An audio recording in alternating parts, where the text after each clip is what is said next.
old Chinese dancers in the Kitlope had head square headpieces, kind of like the hamatsa of the Numgis people, and ours we use cedar rope around the whole thing, and that's what I want to replicate for myself. I've been composing a bunch of songs, and one of the songs I'm composing right now is called "The Last of the Tawnies" and the Rebirth.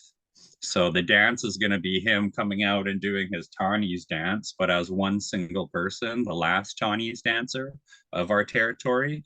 Then when he's done his dance, he's going to take off his headdress and put it in the middle of the dance ground. He's going to go behind a curtain, get into white regalia, representing that he passed on. Then you're going to have a bunch of kids run out into the dance area, and one kid is going to look over. He's going to feel the energy of that headpiece. He's going to pick it up and put it on his head. And as that happens, the ghost of the last Tawnies dancer comes out. He's getting him to show him how to dance. And through instinct, what the kid is going to think, he's doing it through instinct, but it's our AMB, the people that came before us, that are teaching him how to breathe life back into what we once had. So I'm halfway done composing that song, and it almost brings me to tears each time I tell it, like right in my throat, because it's so powerful. Hey, it's what I'm told now is we have the time to breathe life back into what we once had. Where you could see the personalities coming out, and people are ready for it. People are really ready to go for it all, and that's where I come in. As I really want to Haley Clued, which is train for the secret societies and bring them back. As they said in the Kitlope, is we used to go there and nations used to come all into the Kitlope to do winter ceremony with us. And that's how we shared amongst each other, is these ceremonies, and they've taken them to their homelands. And through my study, I've actually met people willing to Haley Clued and train me so I could properly bring it back. And then I want to, as my Baba Cecil used to say, breathe life back into it. We have the ability to now. We have the time, the people, the personalities, the want, and the need. When we hear our drum, when we get emotional for that, it's because we're refeeling the frequency of Mother Earth. Mother Earth is heartbeat and the energy going through us, hey?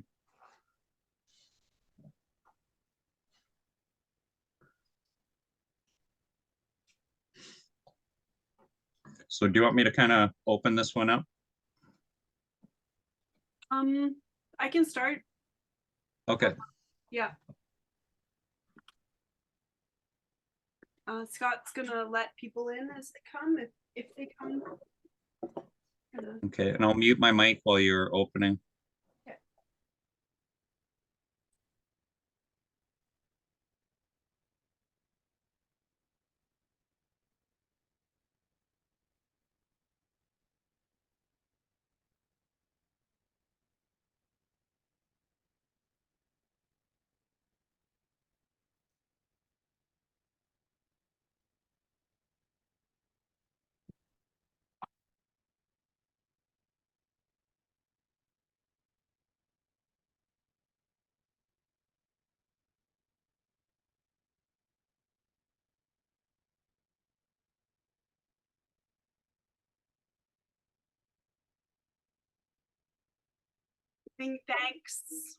Giving thanks for all of our relations, all of Earth's creations, giving thanks for all our relations, for the two-legged, for the four-legged, for the ones that swim, for the ones that fly, for the ones that crawl upon the earth, for the ones we cannot touch with our hands, but that we are touched by deep inside, giving thanks at this time for all of Earth's creations, for this beautiful web of creation that we're a part of, and all the strands that make that web up.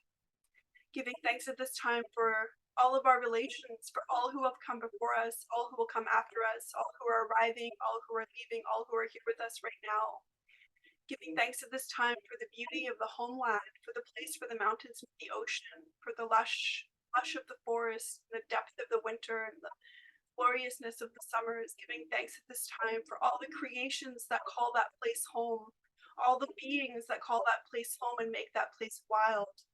Giving thanks at this time for the ways in which The wild and beauty of our homeland has shaped and defined us as people, all the ways in which that has influenced and inspired our culture, our language, our stories, our tools, our art, our people. Giving thanks at this time for that meeting place between the people and the land, the merging place between the people and the land, the deepening of the bond that exists between the land and the people. Giving thanks at this time for this drumbeat beating in harmony and synergistic union with the heartbeat of Mother Earth. Giving thanks this time for Mother Earth.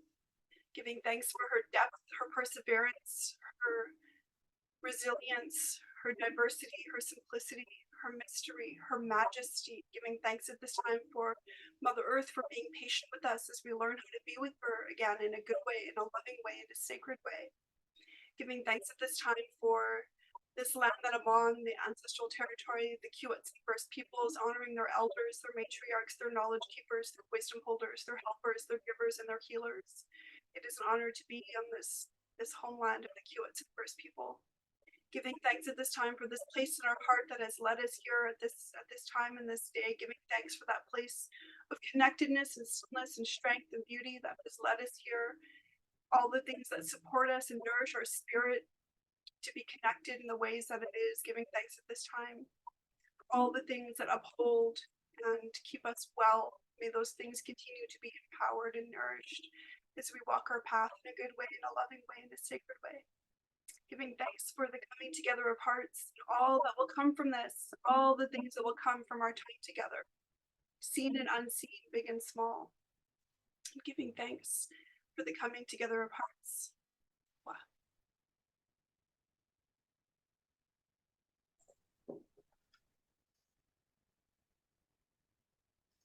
Thank you for that, Paulchini. So I'd have to give an extra thank you to my wakwa here, my sister Nicole, for helping me set all this stuff up. It's been a long time since I've been able to mingle with Haislidu, the Haisla people. First of all, today I've composed a few songs that I want to release to the community.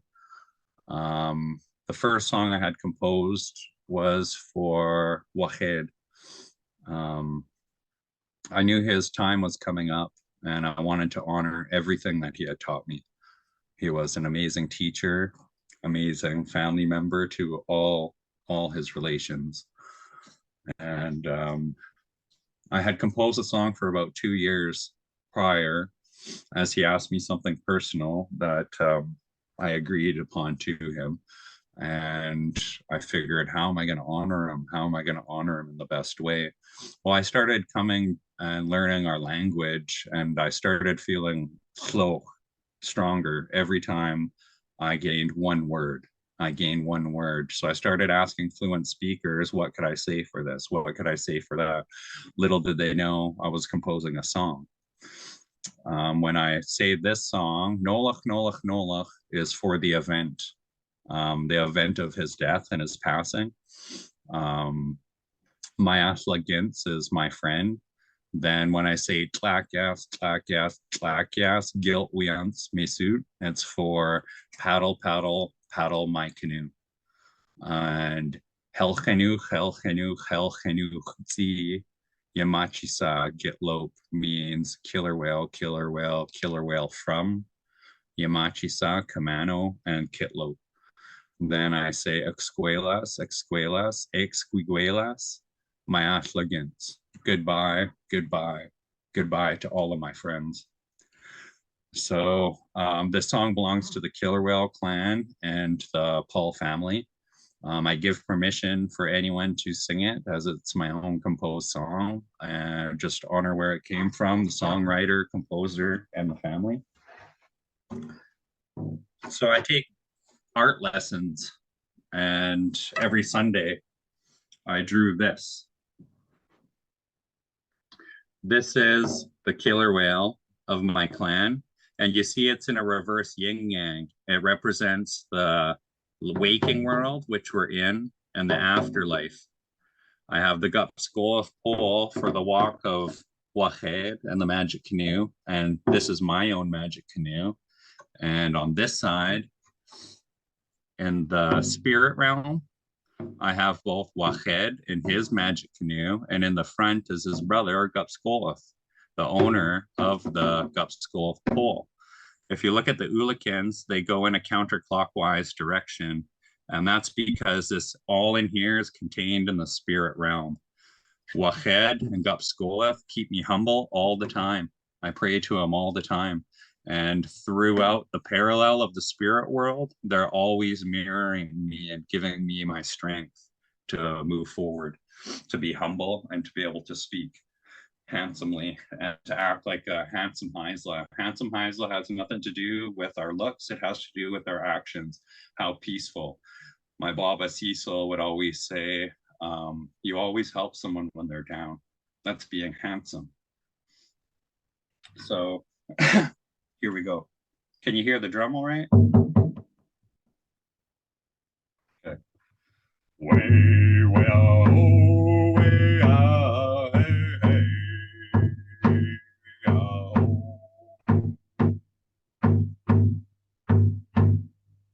No look, no look, no look, my ass again. Clack, yes, clack, yes, clack, yes, Bill. We ask, we sue.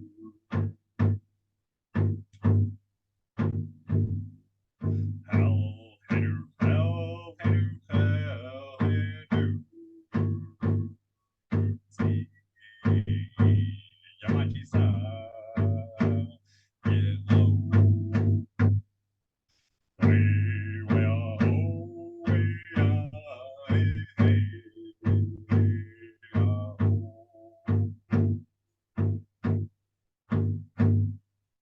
No love, no love, no love, my eyes again.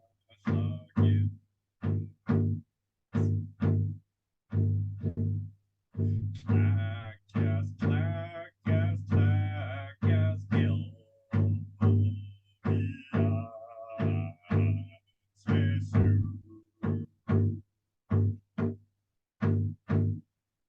Hell, hey-do, hell, hey-do, hell, hey-do. See, Yamachi-san, get low. We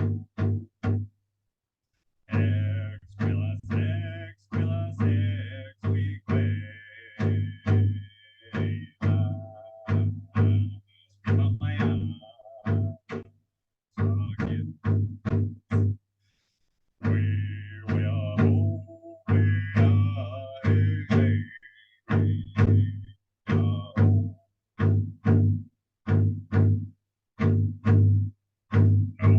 No love, no love, no love, my again.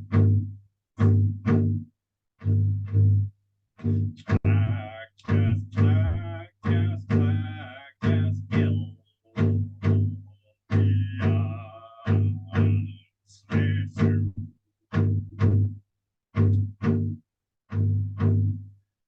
hell, hey-do, hell, hey-do, hell, hey-do. See, Yamaji-san, get low.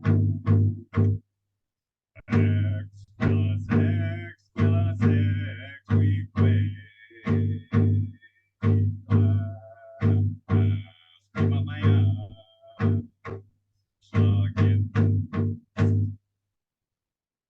Woo. So that one again, I gift to the community. Just honor where it came from and do your best to tell the story. Um, this is the second song I composed. I've been talking a lot with William Wasden Jr. His name in the Numgees is Gigome Wahawiri. And I asked him about the songs he's been composing and how he does that. He told me I have to sit with my drum, I have to hit, and I have to connect with the spirits that are around me. They're all around us. And when you hit your drum, they're the ones that are guiding you. Just like I was talking about that song, The Last of the Tawnees, and having that ghost come out and guide people, we all have our spirit guides with us. And this song, I heard it in a yawn. So what I figured is I was going to create a lullaby for it that we, as Haisla, the collective Haisla, were able to sing to our kids. Kiathleets, Huinu is lay down, my child, and Slatwine Nuch uses I love you. So the song starts out with a fake yawn. You have to go like that, do a good fake yawn. It induces relaxation in the youth, and then it just starts out with a normal beat. Way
So again, that's an open song. It doesn't belong to any clan. I want it to belong to all of our people. So now we have a lullaby that we're able to sing. Also through my studies and word of mouth, I've tracked down the Kitlope lullaby song that's only held by one person I know. So I've sent a series of recordings to this individual, enticing him to come and learn my songs. And he's really excited, and he's going to teach me that song, which one day I'll be back on this as long as we keep this going. And we're going to breathe life back into what we once had. So one thing I wanted to talk about is our orthography. One thing I found hard for me was actually speaking it.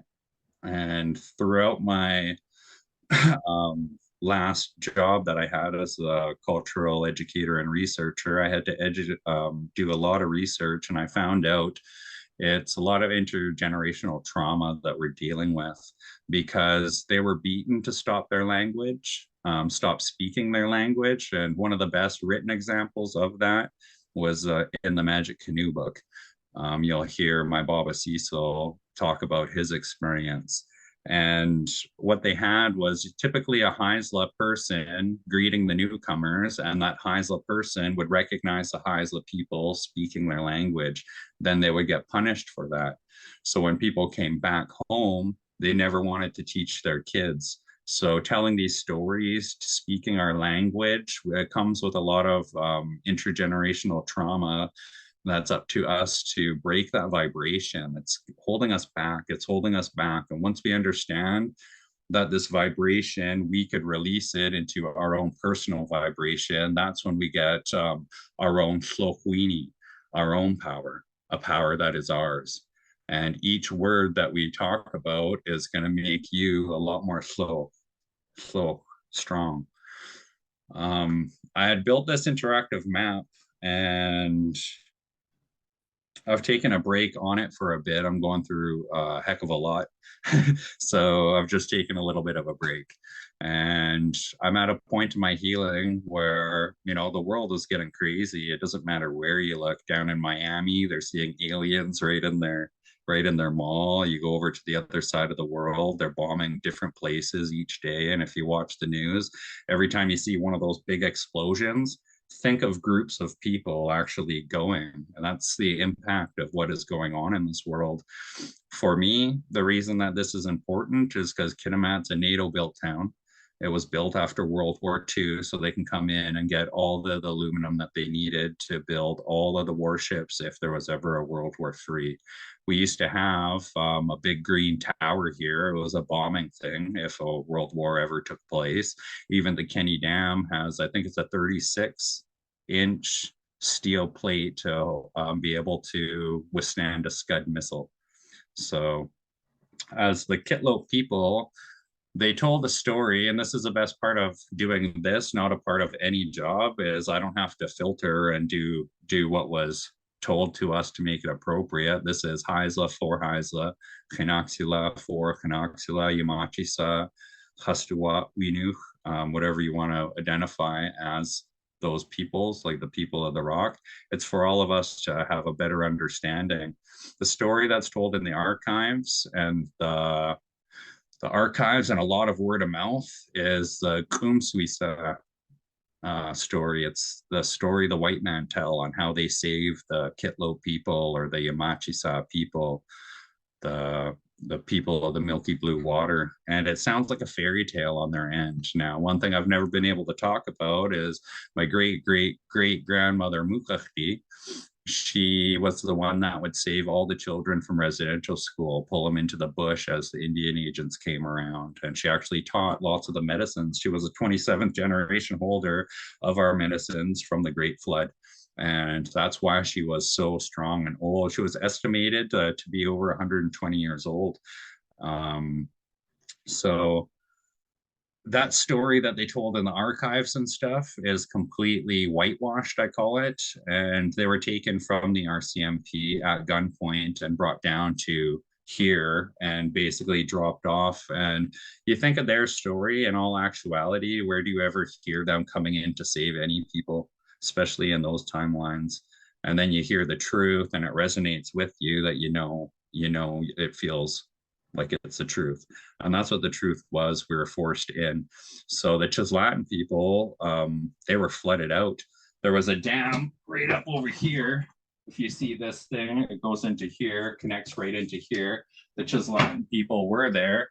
They just sued the I'm not too sure if it was a federal government, but they got over $500 million for being flooded out of there. At that same time, the Yamachisa that didn't want to work up at the Kenny Dam were all brought into Kitimat because we spoke the same dialect. Essentially, the dialect we speak was Awikila. When we gets later on, I'll show you my interactive map. I'll show you where we gets put the first people in the Kitlope, and he changed their language to be the first Awikila speaking people.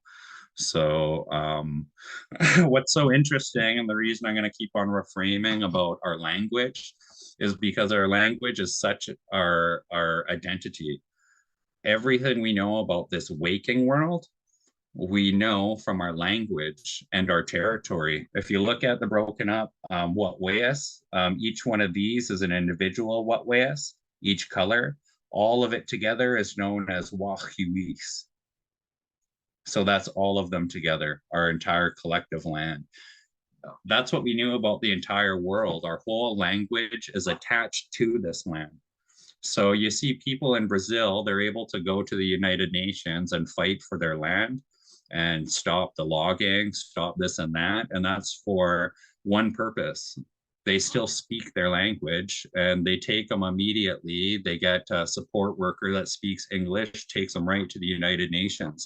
If you were wanted to put into a complaint into the world courts, this is part of the United Nations, and let's say they breach something in UNDRIP or the calls to action that the Canadian government has agreed to, we have to do it in our language. That way we identify with our land. This is where our language originated, was in this collective Wahiwis. All we speak is from everything we observed on our land. And that's how powerful it was. That's why the residential school systems concentrated on our language, to be able to break that apart, to assimilate us. And each story that teaches our natural laws originate on our land. And some of them are shared. We are very generous, and other nations were very generous to us. And then we had intermarriages, so that was able to alter stories to where they came from. And it's a really amazing process. Ab and I still do a lot of theory. And one thing I talk to him now is, well, let's look at neighboring nations and start looking at language similarities. The first language he looked at was Somaliac. And he's starting to find a lot of similarities in our language. Then the Kitlope holds a grease trail to the Nuyem. The Nuyem people have the same word, Qualoon. So Qualoon is beaver, and they hold the same one. My Granny Maisie, that's what we call her in our family. It's Louisa for those that don't know her by Maisie. She talks about the house that has come down from heavens. And last time I had her attend this interactive map and the Nuyem sharing, she talked about our family story that directly links to that, and the chieftainships that had come down with that. Over in the Nuyem Nation, they had the story of Ista. Ista was the first woman. And I analyzed that in our language, Ista, and what that meant to me was E in our language was before everything, and the sta is the way it's done. So Ista in Awikila would mean before there was anything here. Basically, she was the first woman that came down. Now, that's some new studies we could do with the understanding of our orthographies. Ista had come down and brought all of the animals. So how could we not be connected directly with the New Holcomb people if Ista was the lady that brought our first beaver, which is known as Qualoon? And I see a comment there from Chris, the 10 ravens. Yes, they're dancing on the top. That was a really cool story. So is there any questions, or maybe we could ask the participants for the next time? Is there any specific topics that anybody wants to talk about where you might be not lacking in knowledge, but not have access to answers to your questions? So myself, I consider myself a master medicine person. There's very few left of us. There's basically myself, my sister, Megan Metz is really amazing. Teresa is really amazing. Their knowledge is profound. They're still learning lots as well. They have the willing to learn and the knowledge. So there's many different subjects. Could be feast hall, it could be our legends, it could be our language. I could read all three representations of our orthography. The first one being created was Hein Vink. And that's what you'll see they were teaching before with my Granny Ivy. She used Hein Vink's orthography. For me, that one attacks my eyes and my mind too much that I stumble and stutter while I'm reading it. Then you had John Rath and his partner, Lincoln and Rath's orthography, which is really in depth. It breaks it down to the root words and suffixes, and then root words with the suffixes and the different meanings on where it branches off to. Then we have, what was that last guy's name? Emin Bach. We have Emin Bach's orthography. So what AB has been able to do is amalgamate all of those orthographies into a hybrid orthography, which brings in different symbols, and each symbol makes one sound. I myself swear by the orthography. I have all three of my Heisler books here. This one is when I talk to elders. I write things down and I write, like my Granny Maisie. We were talking last time and I was able to learn different words like bachista. It's when something turns into a human. Um, how I say I love you or I treasure you in our language, which was flatwine nucleus. Adoption, gala, something you shouldn't see. And as I'm reading, I know it looks not that side. It looks intimidating, but it's really not. If I can get a better example of a word over here, I'll show you. So this is some of the stuff that I've translated from the Kitlope stories into our new hybrid orthography. I have pages of handwritten ones that I'm the only one with these copies. In my last job, I had converted them to the new orthography, and if you want copies of those, you're going to have to talk to Ab. I've broken down our language. The first thing I thought of, Ab's a really amazing teacher, and him and I kind of differ on this aspect of representing the alphabet as A, B, C, D. I think it's important to do this so that the new people into the orthography can separate the colonized alphabet in English and start identifying it into our language. So I've broken it down into an alphabetic form where each one makes a single sound. Throughout that, I can go into any part of our dictionary and sound out any word that I want. And here's an example of, let's see, Nusa twins, K, Nuyem's K, Lipinuch, Ache, Gileds, Bguanum, Ache, Ochwa, Ian Lipa. What I said there is, I will tell you the story of the gambler. The old time people gambled too. So here's an example of it being broken down in our language. And this is Emin Bach's work, and I converted it into the hybrid orthography. So it gives us a better indication of how the language works. Our language is very descriptive. We can't do a lot of things that English people do. We have to say location. So when you hear me saying Chastuach, Wache, the place of the milky blue water that is over there, that's what the Che means. So for example, if I was to say Dustin, Ache, you can't see me, but you know I'm over here. Dustin, Acho, I'm right here in front of you. And these are little tiny tricks that'll help us start understanding the locations and stuff. I'm just gonna see. Yeah, I got a story about Devil's Club.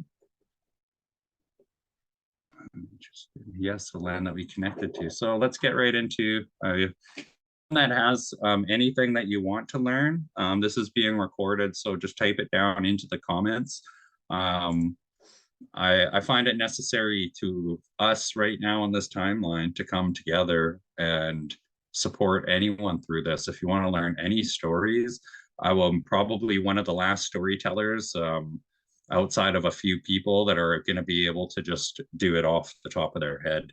Each year in Camano, we would sit there, wait for my Baba to come home from Baba Cecil's as they played cards every night, drank coffee before bed. I don't know how they did that.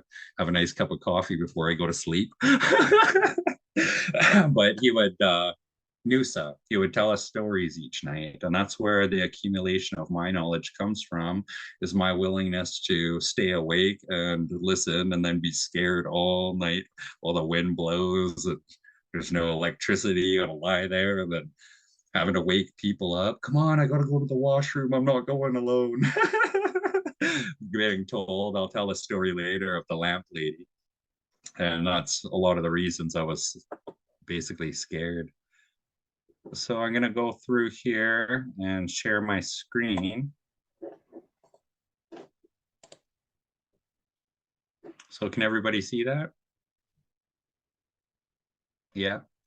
Okay, so this is Google Earth, and this is an updated version. The reason I chose Google Earth is because the information I put onto my map, I own all the intellectual property of that.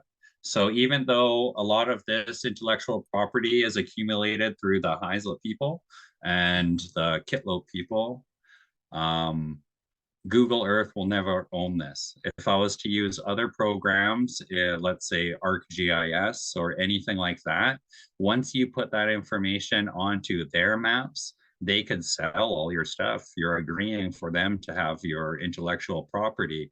Now, think of what the government would do to that. They would look at our wakiwis. They would say, oh, look over here, no stories, no places of significance. Now they have a place to build. Now think of what this map would have done when we fought off Embridge. So as I scroll in,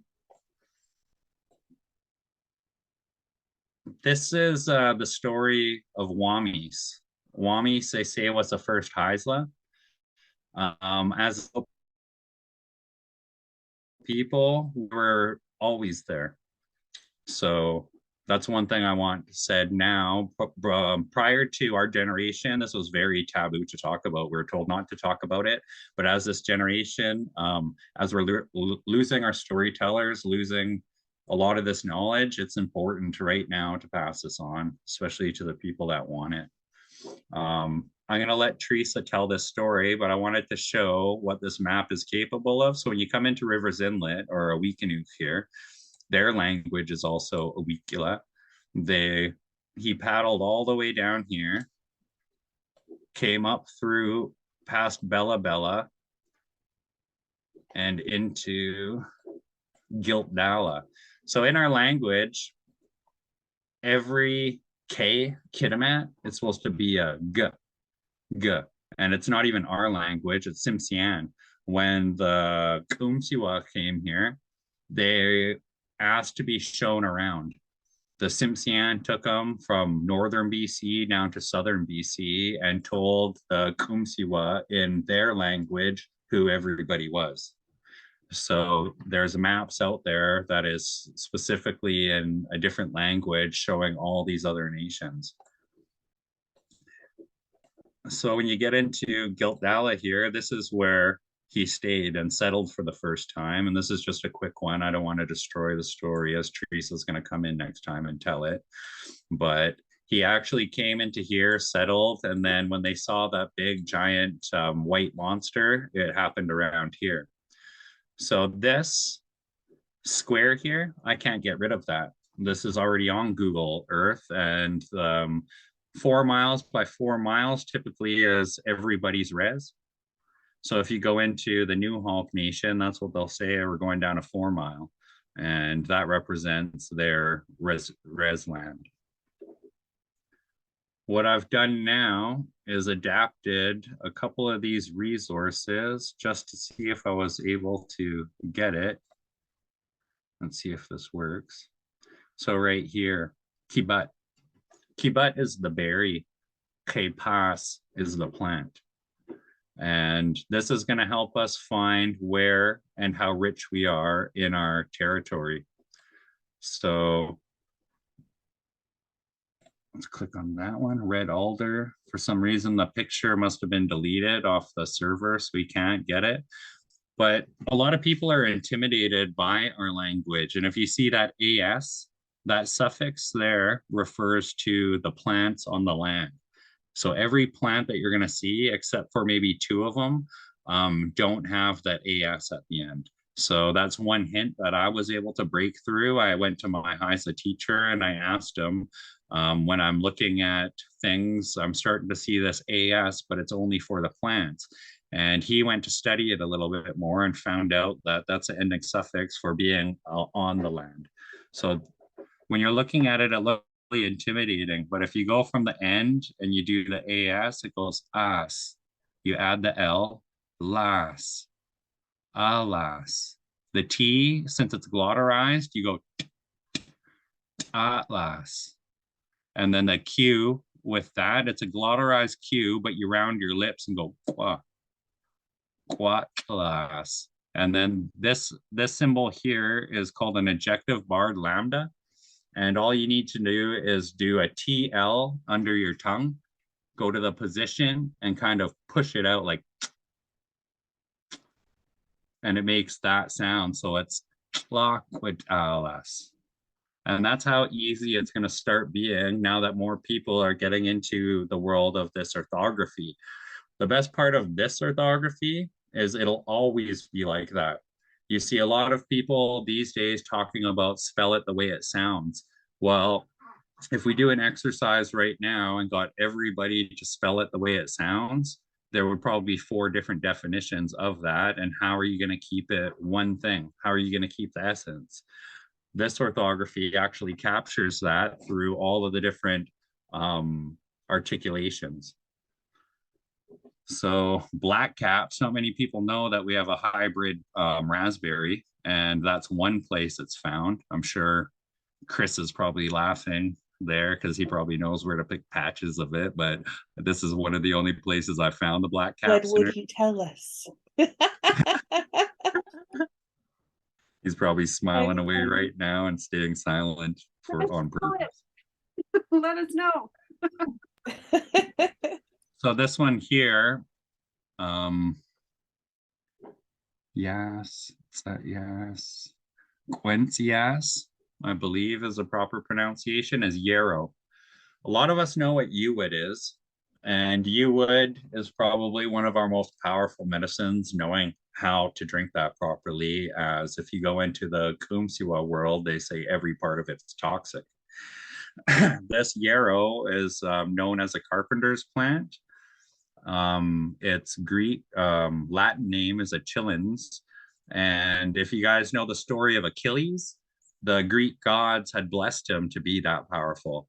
But when they grabbed him from his Achilles tendon and dipped him in the water, that was the one place that they never protected Achilles.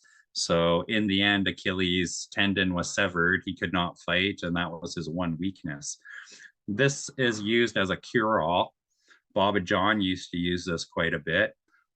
Basically, if you get a cut, you grab some of this green leaf that's right here, chew it up in your mouth. That's good for canker sores, abscess, anything. It'll suck the poison right out. But at the same time, if you put it onto a cut or an affected area, it's actually going to rapidly heal it. Yarrow is one of the most powerful plants that I know for this aspect. It has a certain chemical that is in there that actually knows where you're sick. So let's say I had a lung cold, I'd drink yarrow. It would take all of that energy that I'm drinking in and push it towards my lung to get all the phlegm out. Now, let's say my kidneys got sick.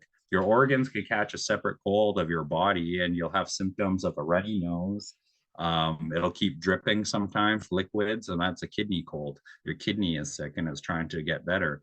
This will go right into your kidney, basically tighten it up because it has other properties in there and squeeze out the sickness. And the more water you're drinking, it's going to flush it out of your system right away.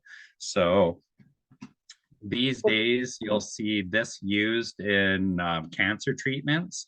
And it's easy. One thing that relates Uwood, which is called plunk, Uwood and yarrow together is a key ingredient called Taxol. So if you go to Taxol and you type it in, you're going to find out it's a key ingredient in radiation therapy. So our people know about this medicine prior, and once they found out about Uwood, now they're actually farming Uwood, and it's quite a picky species. There's not many places that you could find it. If you're in Kitimat, I know one place. It's actually, I'll go into the map, and I've only heard of it. It's generally in this area. So you'll probably find it if you go hiking in there. Other than that, you'll have to go. The closest place that I found it is,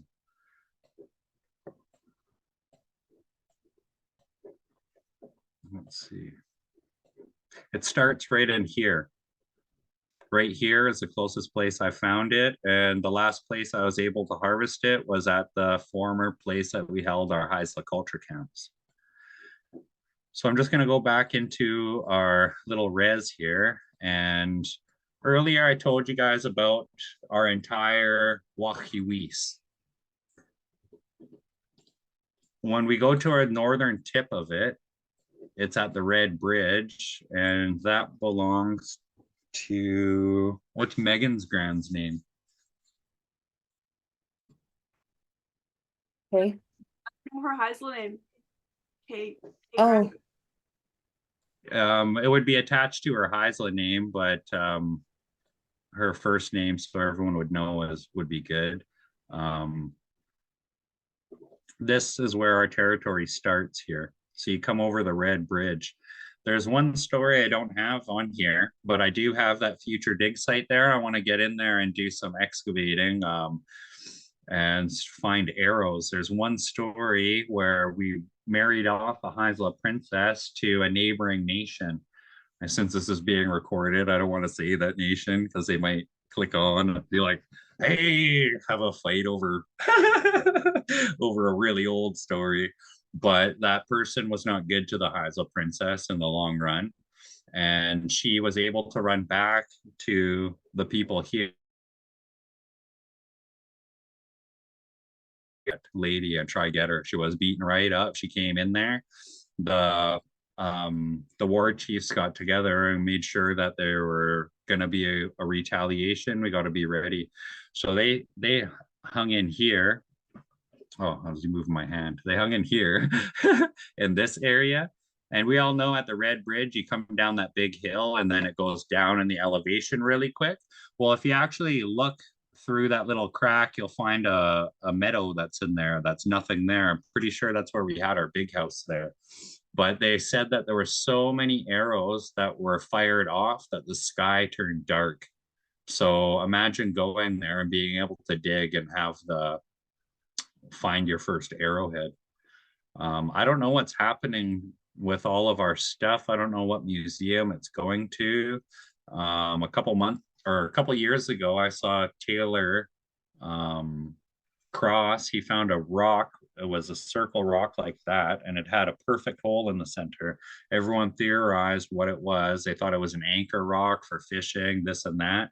We didn't use those rocks for anchors. We used big rocks with knots that would basically, you would tug on your anchor after, and that knot from the rock would come undone. That's how advanced in knots we were. So what I believe was found in that was a bow drill. You would have a bow and you go like this with basically a bow and arrow. You have the stick down, and that's what we created our first fires on. But the Haisla people had one where it was more designed like this. Then it had one plate in the middle that brought it out to a T shape. Then we had string from the top going down to the board and one circle rock at the bottom, so you don't have to put any weight on it. Once you pulled the string and turned the bow, it actually brought the plank up like this and wove the string around here. Then you would grab the planks and you would pump and it would tie itself. And that's the fastest way that we would make our fires back in the day. And that was you could see the bow drills in the museum still of our people. This here, so each one of these Watwayas individually are represented by this dot. When you go on here, okay, so right now this one's held by Tlauch,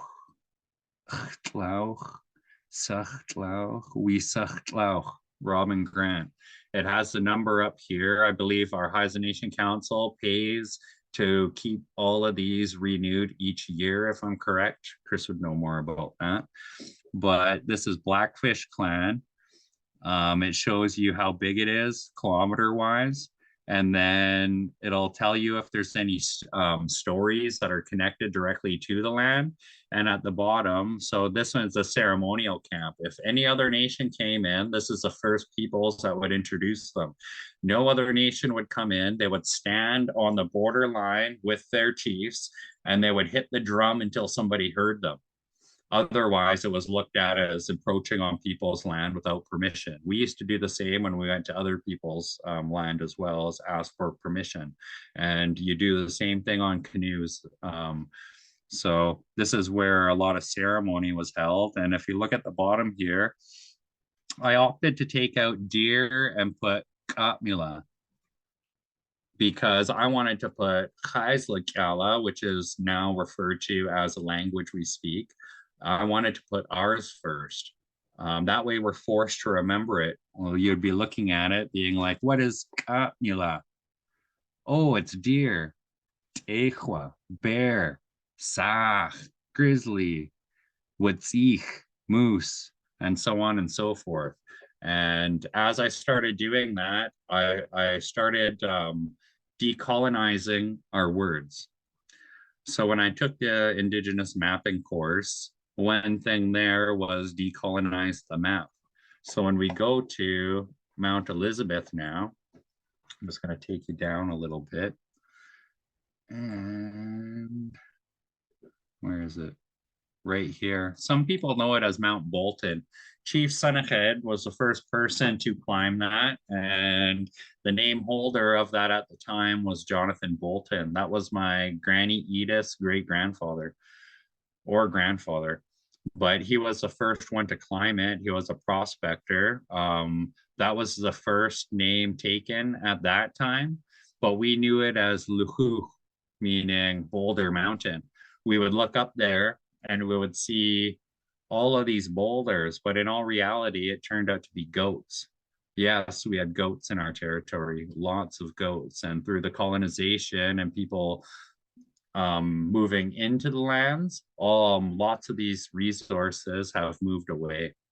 So the reason I start putting all of these down is showing the resources to the land where we could find them. I really want to use this map for non-Haislas to be able to do cultural awareness training, because if you get to see how connected we are to the land, how many resources we could still go get on a daily basis, we're rich. We're really, really rich. If money crashed, we're the first people to be able to tell all of these individuals who are on our land how to take care of their families.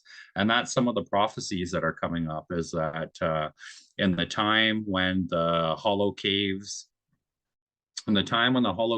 shake, the people that are connected will go back to the land and remember. The people that stay in their hollow caves are going to be the ones to fail, and the ones to follow. The prophecies is that the Kumksiwa are going to come in and they're going to relearn how to be with the earth. Right now, they're very separated from the earth. When I'm a role model in School District 82, so I take out big groups of kids, and the first thing I teach them is these plants are alive.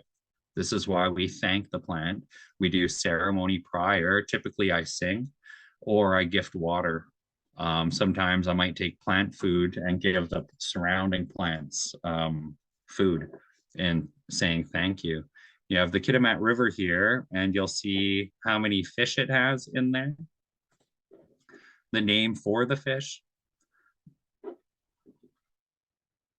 And right here, this one is Vera Wilson's. So I have verbal permission to go in there and harvest, but right now it's really scary because as we have our natural gas lines coming through there, all of this stuff's going to be taken out. And now, since you have the updated versions, you can start seeing how much logging is really going in. The roads are building. After it's done, they're going to be having a twin railroad go through there. You'll never be able to get into Goose Creek again. The last people to go into Goose Creek was actually my Baba Dan, my Baba Cecil, and Nicole's Baba Crosby. They went in there and they fished a trout. I'm pretty sure it was cutthroat, if I'm not mistaken, but they seine fished in Goose Creek for trout. They would take that home and smoke it because basically it's the next best fish to Oolikins outside Blackcud. So I put Oaksley here just to show the magnitude of all the people. Where are we going to get our most powerful medicine after? You have the Oaksley. I don't know why this isn't so small, but actually I'll just be right back.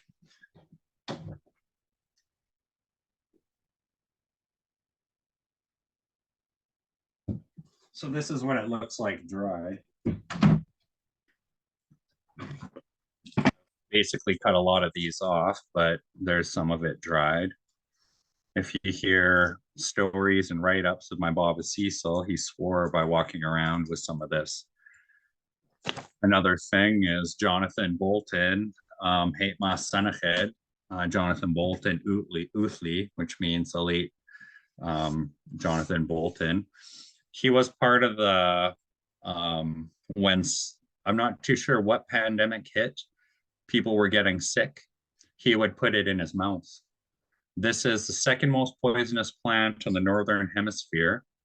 It's said that the size of a pinky nail will kill you. The only antidote that I know is tlati, ulican grease. So in times of them using this, when they were doing that, they would dig down all the way to the bottom of the new running routes. And those new running routes had the least amount there. It finally popped up. The running routes at the bottom had the least amount of accumulated poisons, and they're able to put it under their tongue. They never swallowed. They kept spitting, as according to Edith Paul. While I lived with my granny Edith before she had passed on, she took a piece of Oaksley and said, "This is a piece here that my grandfather would get me to take." She put it under her tongue, and I looked over like, "Oh my God, I'm her caretaker." And she just put poison in her mouth. So she showed me, she assured me, "This is safe. This is a piece we used to take." I still had to go up and tell her to spit it in my hand because I was responsible for her. And I didn't want her poisoning herself because I was unfamiliar with that. So it's also used if you go into the archives and you go into the ethnobotany of the Kitlope and the Kitlope people, there's this husk here. And if you look at the husk, it's like a coconut husk. It's got all those hairs. They used to put that into a mortar and pestle, grind it up to a powder, take it and go sniff it up their nose. Basically, the people that wrote about it in the Kitlope that witnessed it happening said they used it as a mild narcotic and it would induce a sleep right away. I would not try that this day. Even though I am adventurous and stuff, it's still the second most poisonous plant in the northern hemisphere outside water hemlock, which we do have in our territory as well. But again, when they were talking about people using it as medicine and drinking it, what would happen was their tunnel vision would come out, and they knew at this point right here, they had to grab the warmed up cup of tlati and drink it down. Now, what I think in theory is that the fat cells attached to the poison attached to the fat cells and are able to flush out of your system, and it neutralizes it through the heat and stuff. Would I try it again? No, I don't think I would try that. First of all, I'm actually allergic to ulicans and ulican grease, so there goes my cure. I would basically guarantee death if I was to do that to myself. But one thing I did recently, I was smoking my house, going through bad times, needing extra spiritual guidance. I always ask for my ancestors to come when I'm doing my smoking ritual. I blew it over my tub and a whole bunch of Oaksley hairs fell in there. And I just left it. I said, it must be for a reason. It's a spirit's telling me I need to bath in that. I was scared, but I said, I'm going to try it. Man, I've never purged like that before. I bathed in there for about a half hour. I got out and I just profusely sweat for probably about an hour. The next day, I felt quite a bit better. So you can go in there and get that Oaksley. There is protocols or spiritual protocols to this.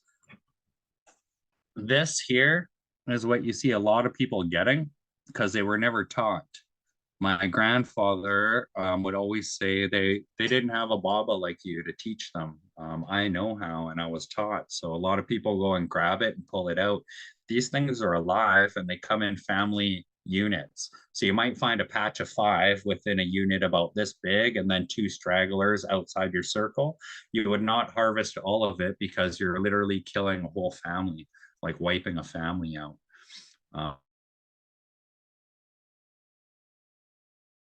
Or take a whole bloodline out, just like these plants, we would never take a whole family out.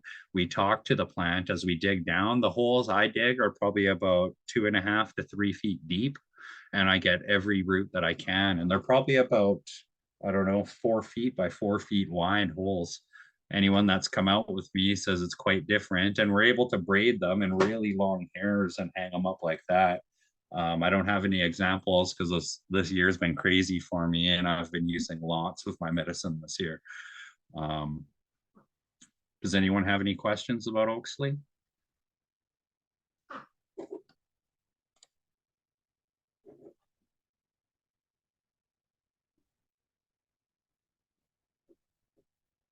Yes, so I see I'm going to jump into the kitlope, and that's what I wanted to show. Chris was talking about the canoes that had broken off. So let's get into some stories now. How does that sound? Do we need a So bathroom break? Or I can just go and yeah, come you back. guys want to take a 5-minute break, and then we'll jump into the stories after that?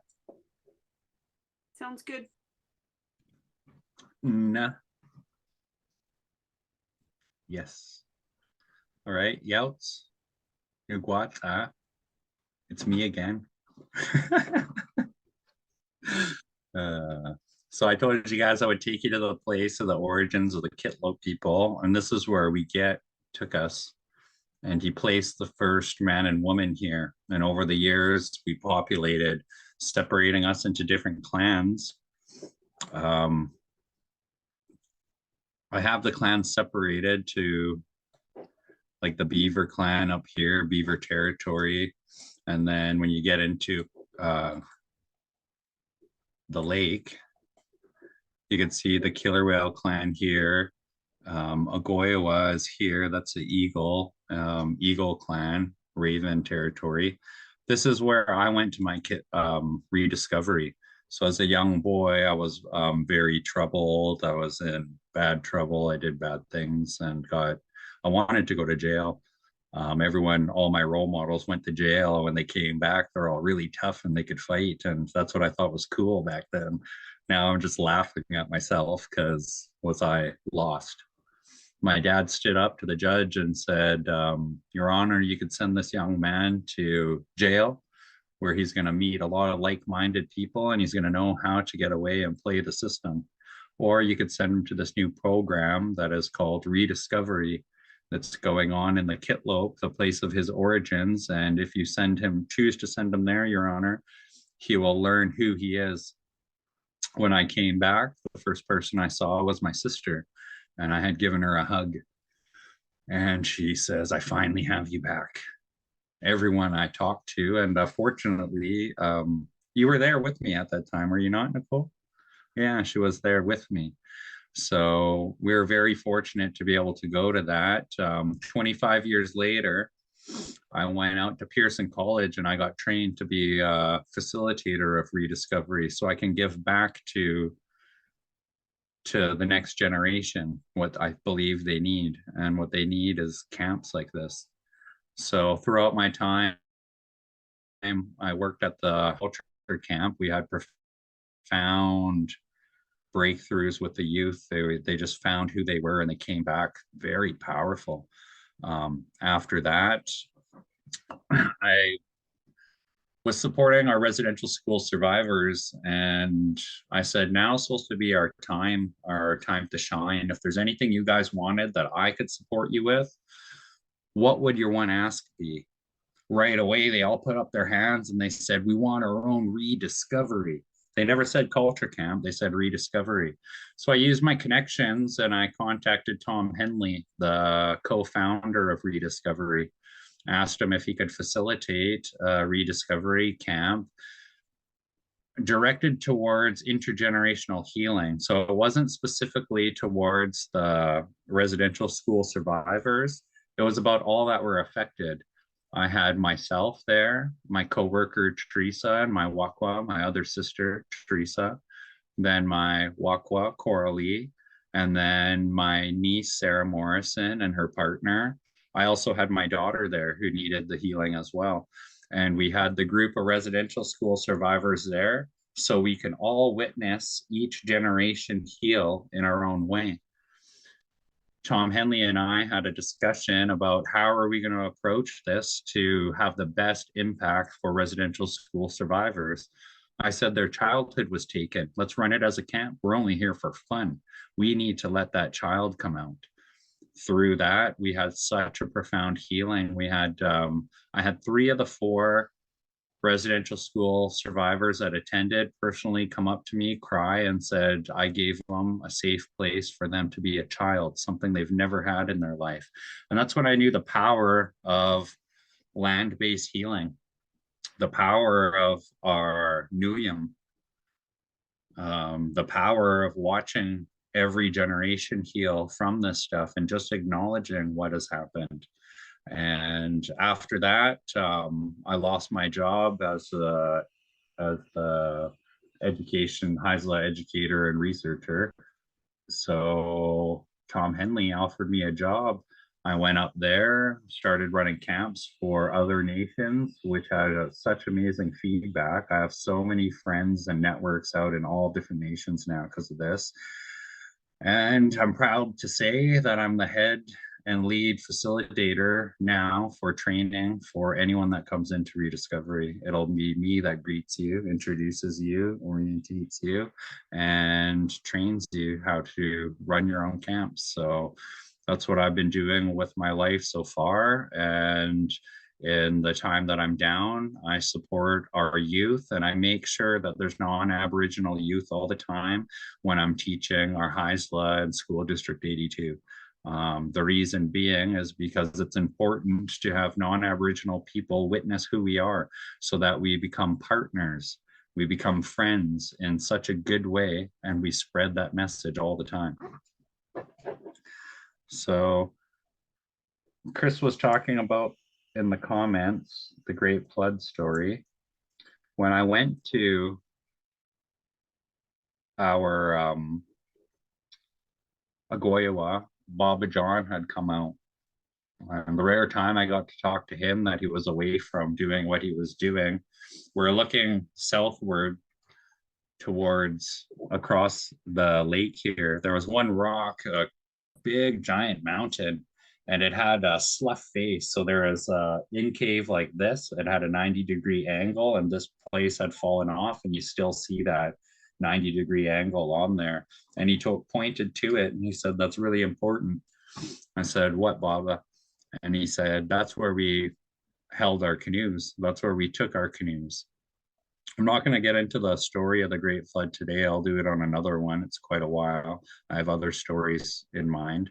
But if you think of when the Great Flood came in, and through other research, Gupsalupis, I talked to him, David Shaw, he did his own personal research. I did mine, and I came to him and I talked about many great floods that I believe we had, 3 in particular. As our stories start talking, he said, "Yes, you're the only person to find that. It's so amazing to see my study sister in with yours, and they're the same story, talking about a series of great floods." The first great flood that had happened, they tied their canoes to this mountain here. They all put them together like this. And this is, I'm assuming, the clans of the lake, because on the other side, in Beaver territory, Chris had showed me where they had plump wedges, which is U-wood wedges, where they had to wedge it into the rocks to be able to hold their canoes there. This one here, they said to anchor them to the top of this mountain here. And when the Great Flood happened, the big wave came in from the south, heading towards the north. As the canoes were all tied together, they started really rocking like that. So the chiefs told them to cut those ropes, cut the ropes. They cut some of the ropes, and some of those canoes had broken off. The first canoe that I'm aware of caught on, where was it? Is it on this mountain here? It's called Slochwinung, the strong mountain that stopped us. It's got to be around here somewhere. I think it's right here, Slochwinung, because when you look across from Yamachisa, you're able to see that. And that's where one of the canoes, and if you talk to Cecil Jr., he talks about still being able to go up there and find artifacts. When you come into what's known now as Chief Matthews Bay, we had Olamide here. We had our own, but Olamide is like toys. We had our own toy maker. And prior to the Moon, Sun, and Stars being stolen, for those that know that story, there went to sit out the big chief's house. There was a big chief, and he waited for a way to get in. This is when he turned himself into a hemlock needle, and she drank that. The chief's daughter drank it. She went back into the big house and became pregnant. Prior to the Moon, Sun, and Stars, there was a person around. He would start making toys, trinkets, totem poles. And when was able to steal the sun and release it to the sky, a lot of these trinkets came alive. And that's who I believe that toy maker was. If you're coming in Kitimat at Humphreys, that's a place of cleansing. And there's another Olamide there that actually made wooden toys. I'm not too sure if they're the same person, but that's the story that I have that connects to here. This is where one of the canoes had landed. Another canoe had landed, to my understanding, right here on the outside of Gildala. And there's also another story of Tace Mista, is a process of turning into stone. So that's not the name of the stone man. That's what we call him now. It was actually a member of the Beaver clan, according to my research. But there's supposed to be a killer whale that had turned to stone right in here as well. So you could imagine that canoes and the big wave coming from right here going over our territory. And as the water receded, my Baba had told me that it took some of those canoes down here. And when you come down here and you hit the tip of Vancouver Island here, we could actually speak with these people. Same with Bella Bella, the Khekhes, and Rivers Inlet. They're all in the Wakashin family dialect. When I talked to Gigame Wakawiti, William Wasden Jr. of the Numgis Nation, he told me the same story, but in his story, they're the first people and they came up this way. Everybody arguing about being the first peoples. It was pretty funny to me, and it was funny to him because we're all the first peoples. It was that separated us, so we're arguing about nothing. We're all still the first peoples, but in our story, what separates us is we're the first Awikula speaking people,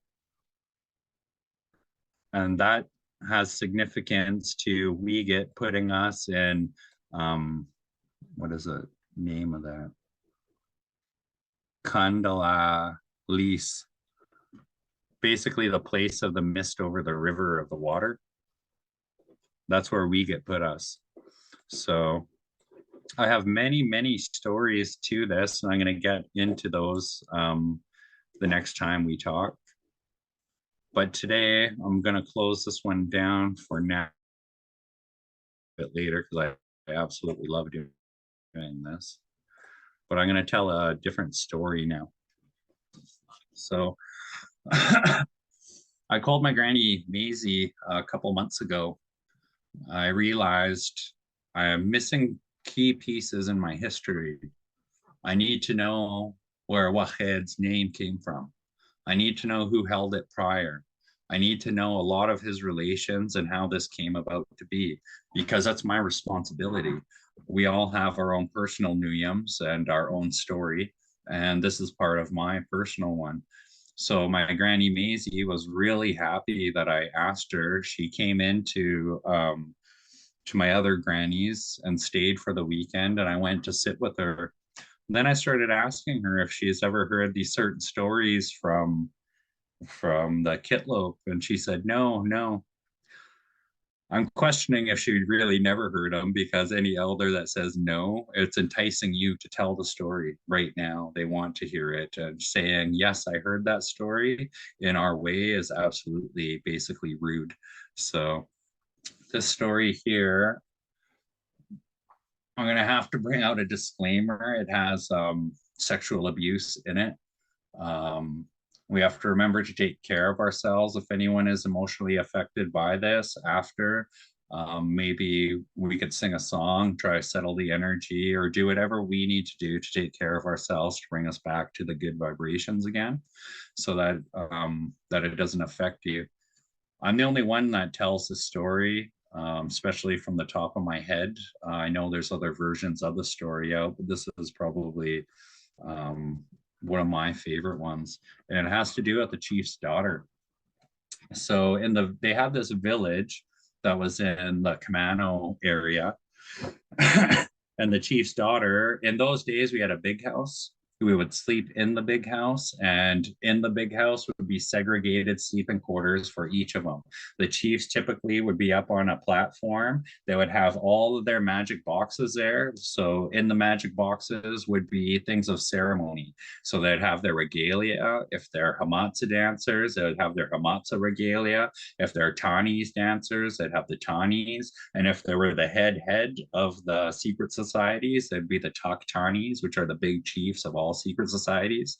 So when you hear of the red cedar ceremonies being performed, cedar dances, typically that's part of these societies. A lot of people that I talk to say, we don't talk about those. We don't do that. It's bad luck.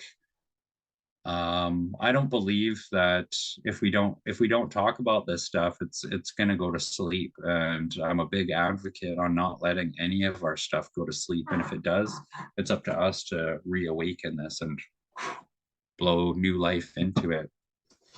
So as this chief in the big house was sleeping, his daughter was down at the bottom. She had her own sleeping quarters. The daughter would wake up in a dream, and she would be with a partner that would be essentially making love, but she wasn't sure if this was a dream or reality. She was looking around, and since this male was on top of her in the big chief's house, she assumed that it was not real. So she never recognized the man as she looked into his face. All she remembers is that he was on top and they were basically making love. But it was unconsensual for her as she thought this was a dream. This happened night after night after night. And she started feeling that she was going crazy. Is this really happening? I feel that it is real, but I wake up and no one's there. No one sees anything. How could someone come into the big chief's house and our house and nobody know? So she couldn't tell her dad about this because she didn't want to bring her problems to him. So what she did, she went to she went to her best friend, or her alute, the person that was set to serve her.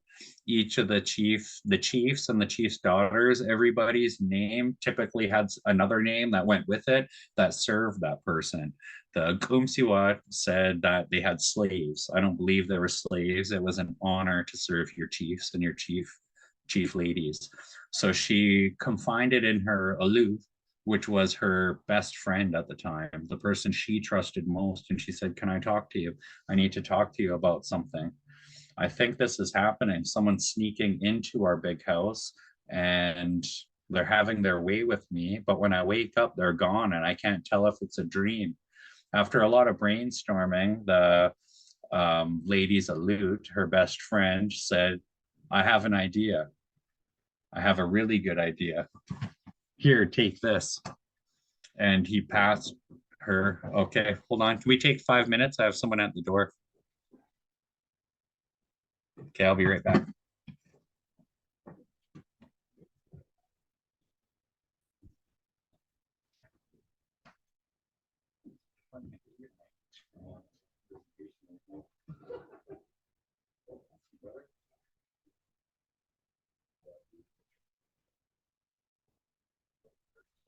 Perfect. Thanks, man. Yeah, let me please.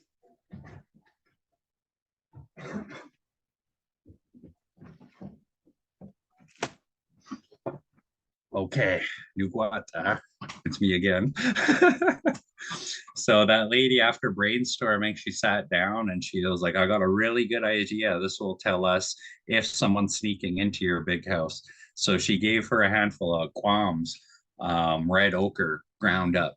And she said, "You could spit on that And if you find that that person comes into the big house tonight and does this, you take that qualms and you rub it all over them. We'll be able to go in the morning and walk the village, and we're going to find whoever has that. The red, anyone that knows red ochre and has done actual ceremony and had it put on their face, you'll know how hard it is to scrub off. It's really, really hard.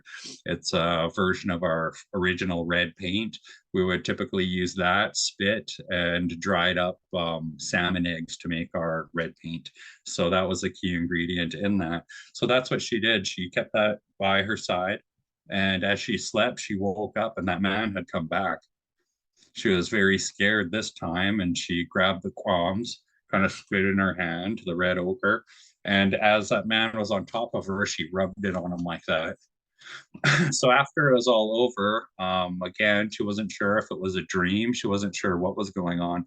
So after she woke up, she called for her Aleut, her best friend, her confidant, and said, it happened again last night. So she said, okay, we're going to go to the north of the village and we're going to look at every house and look at every male. And we're going to find who did this to you if it wasn't a dream. So what happened was they went up and she walked from the north end of the village down to the south, looking at every house, looking at every male that was there. Each male, they would look at the chest and there was no red marks over any of them. They got to the end of the village and she said, well, I guess I must have been dreaming. I guess I must have been dreaming. I'm really relieved about that, that this was all just a dream, because I was starting to get scared.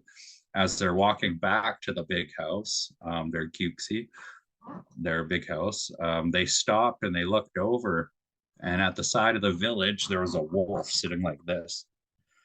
He had his chest out, really proud, just staring and watching them. And she looked at that chest, and all of the red ochre was all over that wolf. So we have a word for that. It's called balchista. That was a shapeshifter, and it was able to take human form. When an animal takes human form, it's called balchista. That's the process of that animal taking human form. That animal looked, and she had that animal had the ochre all over its chest. Then it ran into the bush. That was the last time she's ever seen that. She went to her chief and had told her that a shapeshifter has been in here every night and he's been having his way with me. And I'm scared. I don't know what to do. Well, that chief wasn't a good chief. He actually was scared of the shapeshifters and stuff like that. Typically, a good chief would get their medicine man there to perform ceremony, protect everybody. But that chief was really scared, didn't know what to do. So he took his daughter and banished her to the other side of the inlet. You're no longer allowed here. That girl was really scared at that point because she loved her dad. Her dad was a really big chief, but he was afraid of what would happen with that shapeshifter and coming back into his house and this and that. Out of fear, he banished her to the other side of the inlet. She got her brothers to paddle her in the canoe and take all the stuff over, and they weren't even allowed to light her fire because that was by the chief's order. But her brothers loved her so much, they paddled her over across the inlet to where she was banished.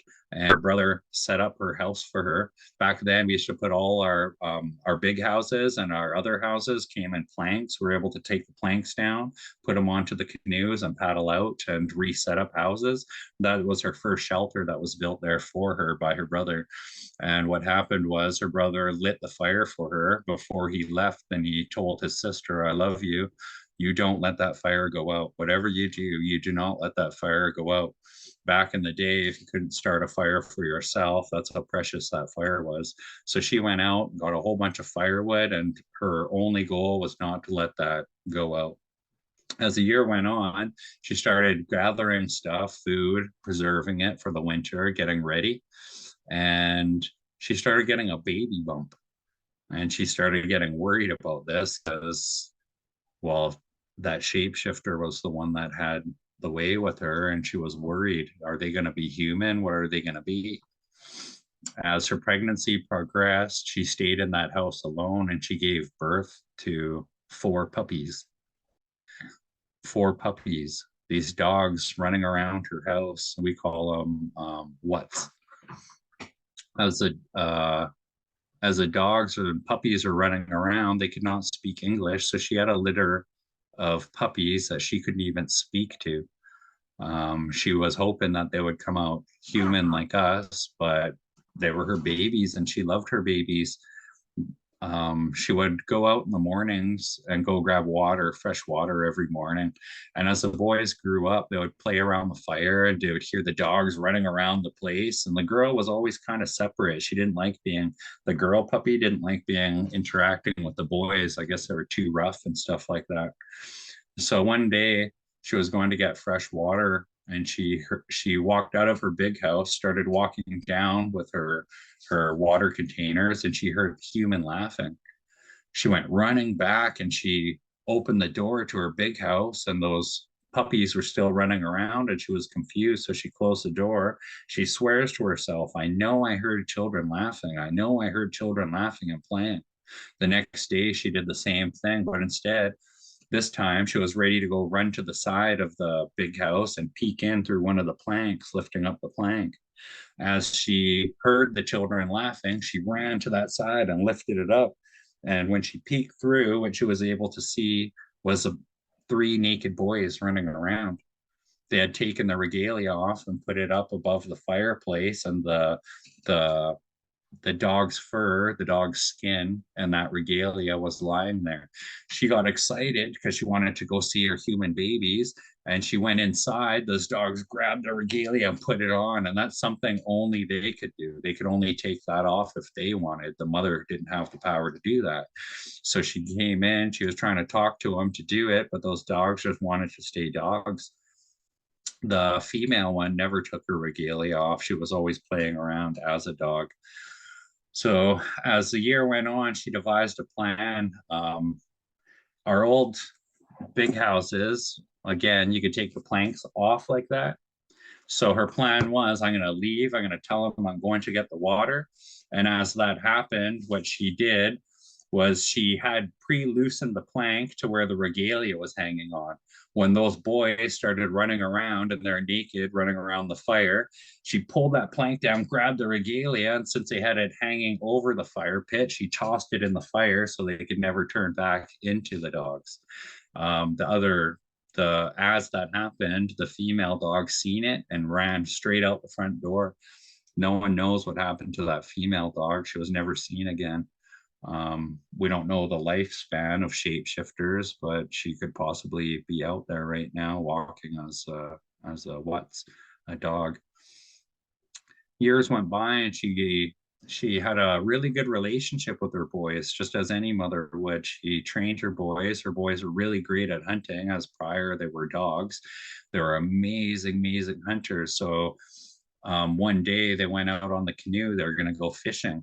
And this is the only time I've ever heard of our people actually eating whale.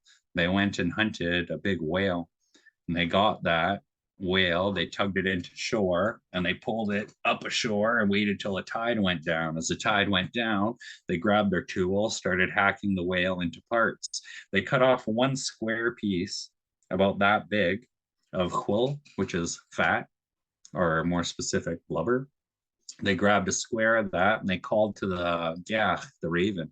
The raven came and they handed that piece of quill to the gaff to be able to take it to her old village. So that back in those days, we had relations, really close relations with the ravens. They say to this day, even our elders, if you speak our language, speak Awikula to them. They'll remember that. That's what they remember of all of this land. That's what I'm told by my elders. So she told that raven, the gaff, to take that piece of quill over to the campsite. The raven flies over and he drops it in front of the big chief's house. That thing falls right in front. The raven gaff made noises at them, and they came out. And the raven, they used to tip their things like that to let them know this way, as what I was told. So as the raven tipped it that way, the chief's son came out, found the quill, told the chief that someone over there's got a whale. We're gonna go get our share. because when you caught back then, you shared. That's how we shared our riches. The mother was pretty upset with her father for banishing him. How could she banish us here? I'm her child. I'm his child, and these are his grandchildren he's never met. She knew that the weather was coming in, and she knew that this chief wasn't handsome. He was greedy, selfish, so on and so forth. She knew him because it was her father. What happened was the chief got all the braves in the village to get in their canoes and paddle over. He was always the last one to land. So as everybody's canoes came in, they cut up that whale, gave them their share, and told them to get back. The second last one was the brother that started the fire for the mother of these shapeshifters. And she had told him there's a storm coming. You don't load up too much of that whale. You take what you need and you go. Once you paddle, you don't stop. This storm is going to be really, really bad. Knowing her dad was selfish, greedy, and not a handsome chief or handsome Hatemas, she knew that he was going to be greedy and load his canoe. And the way that she got back at him was take your share. These are your grandchildren that hunted. And he was, again, greedy. He loaded up his canoe like we load up our Ulukin punts. So there's only that much left of coming. She knew that this big storm was coming. She knew that he would do that. And they never did see that chief again. And that's the story of the lady who mated with the shapeshifters. Wow. So what do you guys think of that one? That's awesome. I haven't heard that one before. It's a really, really powerful story. It's a Kitlope story. I'm sure the Haisla have that same version. Again, we're here to share. How many people are going to be able to tell this story to their children? At least now we could take this recording and play it for our youth. It's so important that we support every generation now, and the separation that we're forced to go through. You know why we fight amongst each other? If you look at this entire map here, here would be Gupskolth and Wached's family, right here to here. Here's the Hall's family. So as you go on, you get all of the different chiefs throughout our territory. They all had a big house of their own. When the Kumsiwa came in, take away all of our inherent governance and put us to this little tiny blue dot here. Now, why do we fight? Because no one truly has a say on what happens over our accumulated wakiwis. I have a dream, and right now is the only time we could do this, that we start putting micro houses down on that land and get the couple Helchinu members to go sit on the killer whale territory, reoccupy that. We have the money to do that. We could also do that to the Eagle clan. Imagine going to the tip of the Red Bridge, taking out that free camping place and putting some micro houses in there, and having that be the first part of recreation, separating the clans back into their proper places over our territory. Then we can come back together to be one people again. And it's through discussions like this. I talked to Gups Lupus, David Shaw, about reoccupying Yamachisa. So what we've come up with, it takes 26 people to occupy the lands for, I think it's 20 something days. Then we qualify to go on to federal social assistance. So once we're able to get on federal social assistance, the way they judge social assistance is by the kilometers away from the nearest shopping center. These people would have so much money just on federal social assistance because they're so far away from the shopping centers.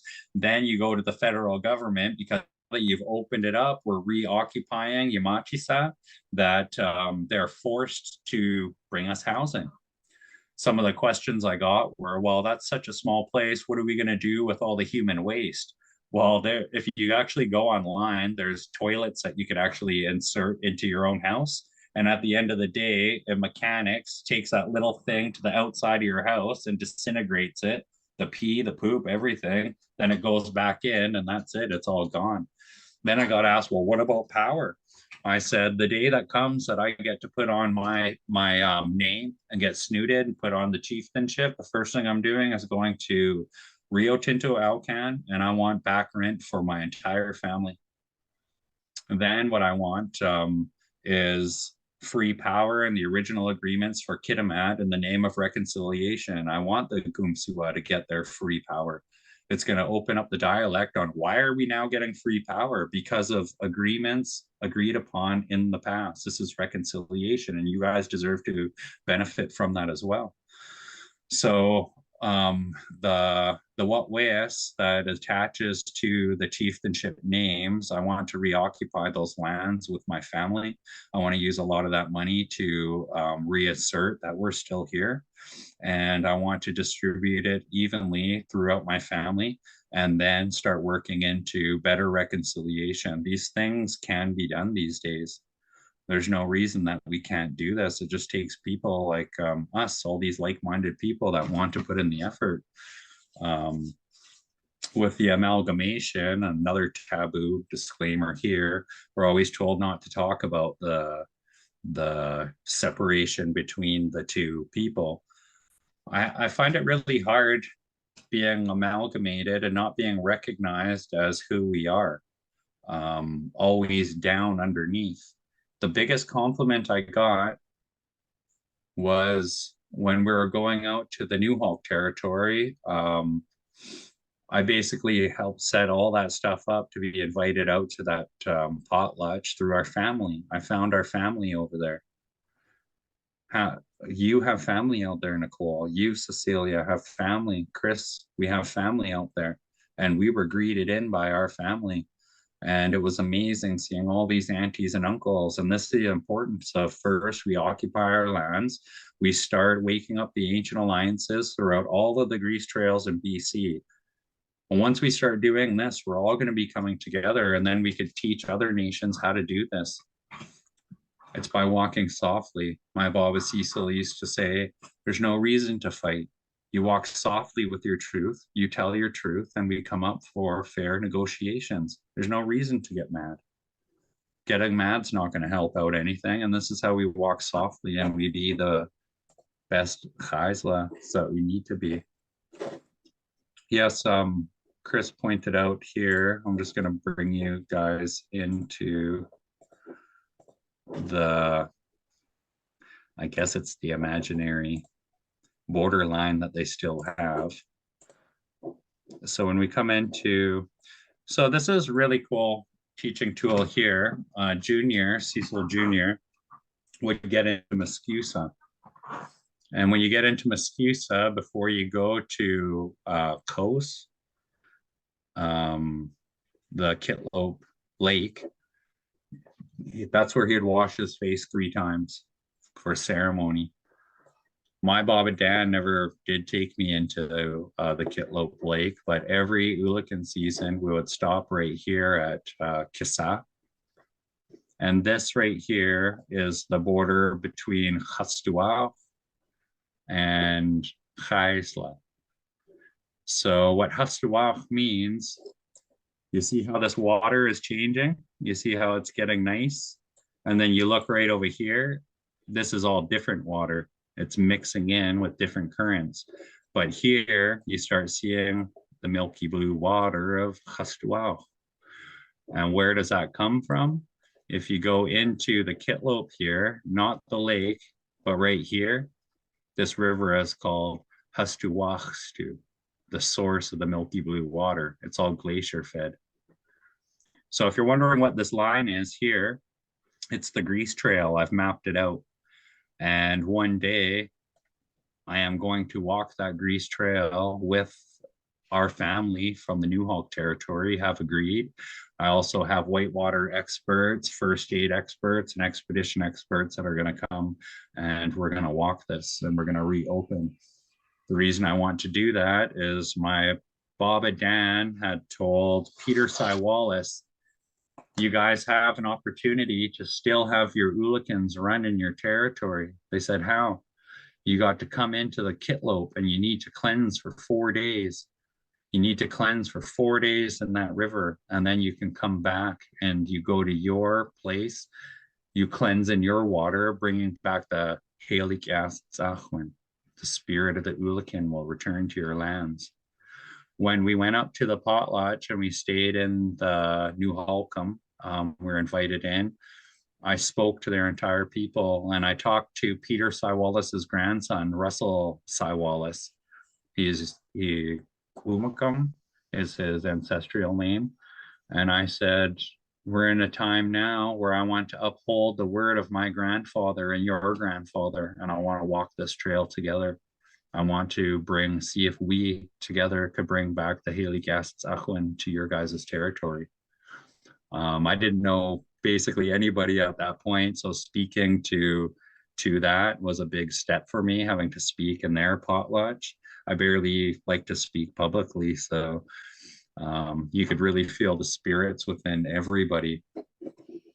Through that, I won't, I'll share it with you guys after we're done recording, but there's a process for our songs to be gifted back. I do know the Ulikan song that was gifted to them by one of a neutral. There was a marriage way back in the day. A New Hulk member had married a Kitlope. That person, when the Ulikan stopped running in the New Hulk territory, that person had the right out of the Taysom Baganumko, the blood of the stone people, to come in and fish Ulikans in our territory. While he was out on the lake one day, he heard this song on the wind and it came to him. So he went to his chief, because he was part Kitlope. He went under to his chief, who was Hate Moskupskoloth, chief of the Eagles, and he sang that song to him. He was aware of a wedding that was going on in the New Hulk territory, and he said, you bring that there and you gift that to them. That's where the Kitlope story ends. And the New Hulk, he was said to come back and he fasted by the river for an X amount of days. He went in and out cold water cleansing. And this is a New Hulk story, not ours. I just want to acknowledge that this is not our part of the story, but it had to have happened just the way they spoke. So he went and he cleansed, and he kept singing that song. And they did have a return of the Ulikans for a while. But since then, their Ulikans have backed off. So one day we're going to do what we said. And last year I applied for a grant. I got awarded a $10,000 grant to do this and startup costs, but I couldn't find a nonprofit organization that didn't want to take 50% of my grant. I still haven't found one. So it's really hard. I haven't been able to accept that $10,000 as of yet, because there's not one nonprofit organization that's going to help. So I had to start talking to Rediscovery, and he's thinking of actually doing this. But with that, we have to make a Grease Trail committee on both ends. We have to have 2 computers on both ends, 2 committees, and we have to fundraise. So it's going to be a time coming, but that will be walked one day. Really. Wow. Is there any questions, comments?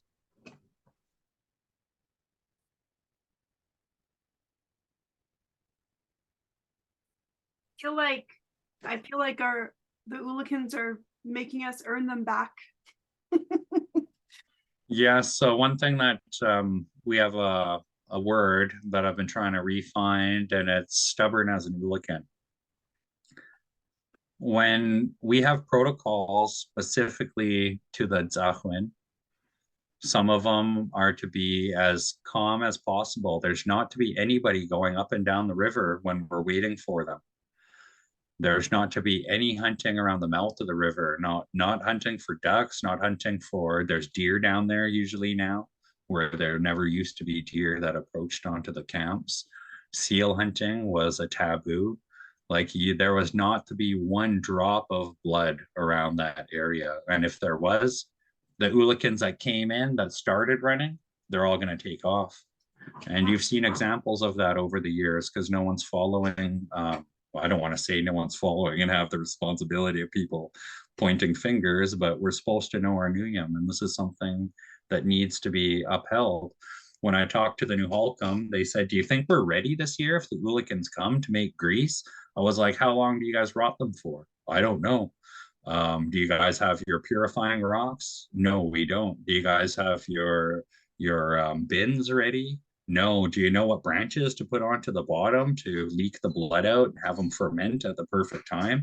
Then each camp used to have someone to come and pick up an oolakan, go like this, and say they're ready. They found out that they were not ready, and I suggested to them to come in. We're supposed to help one another. We're supposed to help one another.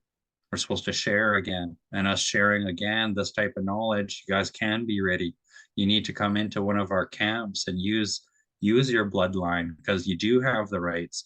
Some of these people went over. The Margaret Sywallis took off from there. The Halls and Pauls were basically family. They're the same family, separated by the Indian agents and given the different last names.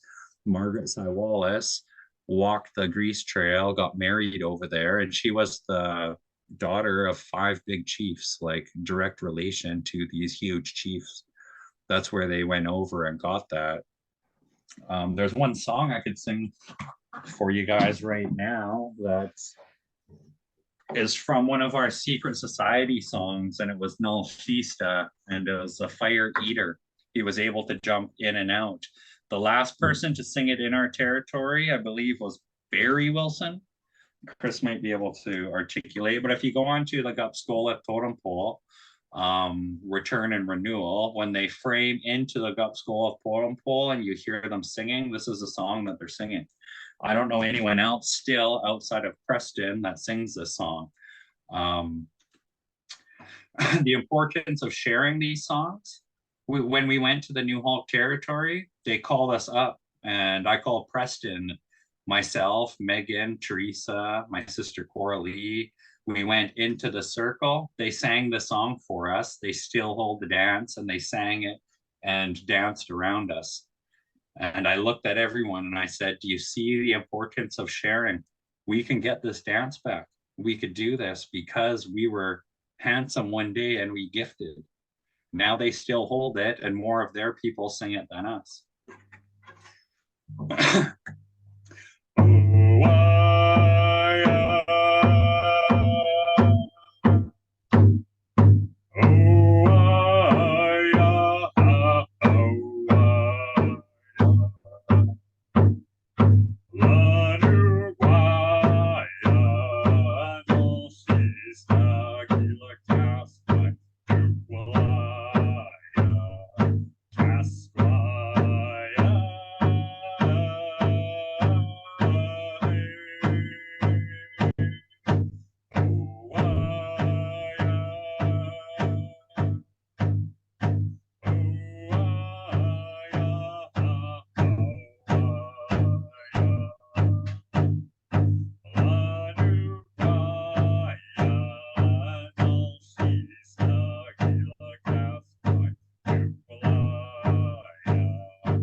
So there was a little boy in the Kitlope who was Wafla. He was crazy. He was a little bit different, and he was so hyperactive. He would just run around screaming all the time. his parents really didn't know what to do with him because he was so watla that literally they had to lock him in this room, and all they did is open it, feed him, interact with him that way. When that boy, he was screaming away. One night he went to sleep and he heard this screaming, and in that screaming and in his dream, that song went to him. So the as his parents were on the outside of the door, they were able to hear this song just start being sung. The only thing that was in that room was a fireplace and a bed and a place for the boy to eat. The only hole and exit was the door in front of them and the smoke hole at the top. So when the singing stopped and everything went silent, they got scared and they said, "It's not like him. He was always screaming and running around. He was so hyperactive." They opened the door. All that was there was the crackling of the fire. Crackling of the fire had been going. They closed the door. They were worried about the boy. All of a sudden, they jumped out. That boy was able to jump out of the fire again and running around. That song gave him the ability to jump in and out of the fire. And that's what Nalshista is that ability. Other nations hold the song. Some of them call him the fire destroyer. We call him the fire eater. Hey?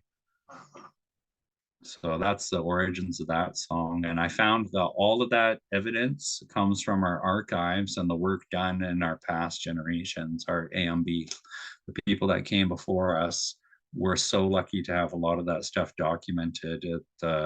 Again, being a part of that, watching even my granny Maisie witness this was something that money could never, ever replace. It was amazing, especially to be recognized specifically as Kitlo people. So it's 5 o'clock now. I know it's Sunday. I had talking to my sister about changing the date to this. I don't mind actually doing this over and over and over again.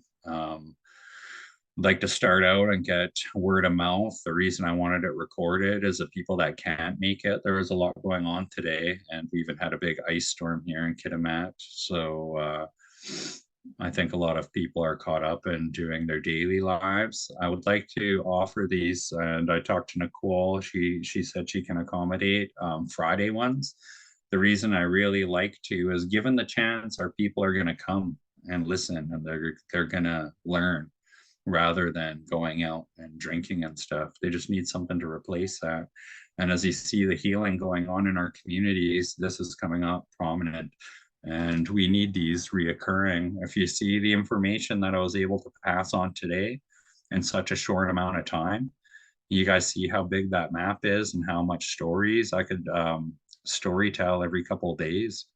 If we wanted to keep other events just simply storytelling and discussions behind it, when people talk about our Nuyem, there's a big understanding that it's a story. No, it's our law. No, it's our personal story. It's the way we are. To me, our Nuyem is the way we are. It's the way it just is. We all have our personal stories, but we also have are stories we tell that give examples of natural law and how to be handsome and not break the natural laws of karma. Our whole basis on the way of as it in Chayzla Guistelas, the way the Heislas are, they just are, the way it is taught through all of these stories. And if we're not taking in all of these stories, we're never going to fully understand who we are, where we come from. And again, most important, how we connect to the Wahiwis, our land of our origins. And again, everything we know about the waking world comes from the words contained within this little section of heaven that is called our territory. You won't hear me bringing up culture. When you look at the definition of culture, it typically means something we've given up and take out for special events. So when I hear culture, I hear I can only take my regalia out for this one event. Other than that, we've given it up. That's already the Kumsuwa way of getting you to admit you've given up all the stuff you used to practice. If you're to say ancestry, because this is my ancestry, feel the power of all your ancestors with you right now. And that's something that we could all start shifting towards. Heritage is another good one because you've never given up the ways that you've done. But culture to me is already in the English dialect, and it's already separated us from our land, our cultural territory. That's, if you're saying cultural territory, we used to use all of this, but we don't anymore. When you're saying my ancestral lands, we're all still there in spirit, and they're waiting for us. They're all waiting for us. My Baba Cecil went to the Kitlope for 4 days. He came back with so many what is it, Walthams. His Bakwala, the way he spoke was just profound. He needed that, he said. That's what we used to do to cleanse, is go there. Again, the reason my voice sounds different than most people that sing, I did a ceremony at Frog Falls. I actually saw Chris out there. He was fishing cod. I didn't know it's him, but he was in a big boat. And I kept looking over, like, when are you going to leave to this boat? Someone must have noticed it. And they took off while they were waiting for their catch. I waited there. I put a whole bunch of Devil's Club in my mouth till I kept chewing it till it got really wet. I went into the glacial waterfall. Once I got up to my chest, all of that water and Devil's Club in my mouth, you know, when it get cold and you're trying to like it's cold. Imagine trying that through your nose because like trying to hold that in. But I was told once I spit my bit of wad onto my hand, I do my head, spit it, do my eyes so I see beautiful things, spit it, do my mouth and ears, then spit again, and then wash my mouth. Then the rest of it, grab more water, spit, and then you wash your whole body. And they said, when you go under, it's going to be so cold. You're going to be afraid. Everything in your mind's going to tell you, you can't, you can't, you can't. And you can't let that stop you. You have to get under that water. So I just went for it. I went like that, pushed down. When my head went under the water, I felt no cold whatsoever. It's something you have to experience to believe. Um, I felt like I was again being reborn within the womb of Mother Earth. It took a whole bunch of hurt away from my body. What I asked for was being able to draw, to have designs come to me, to be able to intake as much of my language as I can, and to gift me my voice to sing. When I came out and I sang songs, almost immediately, my voice was just a tenor. So one way they're able to demasculinize the males, we're not letting them sing. And then you had the females sing. The females kept all the songs secretly. Then now when the boys go sing with them, they're harmonizing with the females. And that's not what we used to do back in the day. And that was basically strategic. Like everything they did to us is strategic, but we could strategically get it all back. And that's what we're doing here today. So Wolfman's K, Waskamith. Well, that's the end of my words. Thank you, Dustin.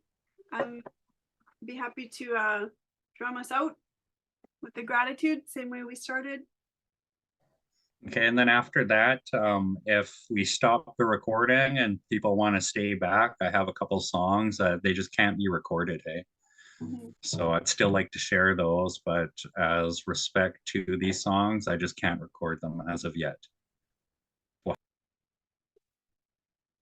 Giving thanks for the coming together of hearts at this time, on this day, in a good way, in a loving way, in a sacred way. Giving thanks for all that will come from the sharing, all that will come rippling through our hearts and our minds and our spirits and our energy bodies, and the impact of that. Honoring all the things that will help all this knowledge and information land and integrate in our hearts and minds and spirit.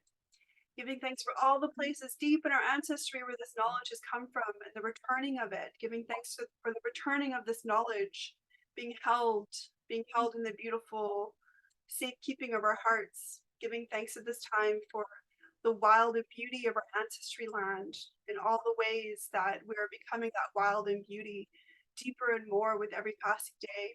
Giving thanks at this time for all the things that sustain and uphold our well-being so we can continue to pick up where others have left off in the returning and reclamation and reparation and healing of our people. Giving thanks for the returning of this knowledge, for the rekindling of the curiosity in the hearts of the people who sit and listen and feel and understand and feel understood by what's being shared. Giving thanks for that knowledge landing safely in our hearts and our minds and our bodies.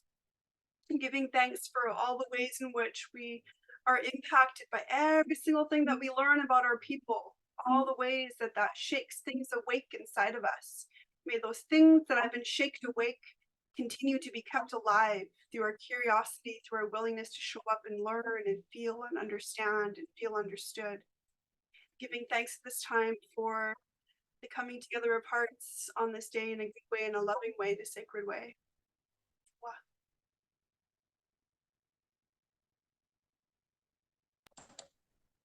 Awesome. So that was really great. I'd like to thank everyone that had the time to show up and asked stuff. Thank you. Thank you. If we could stop the recording now.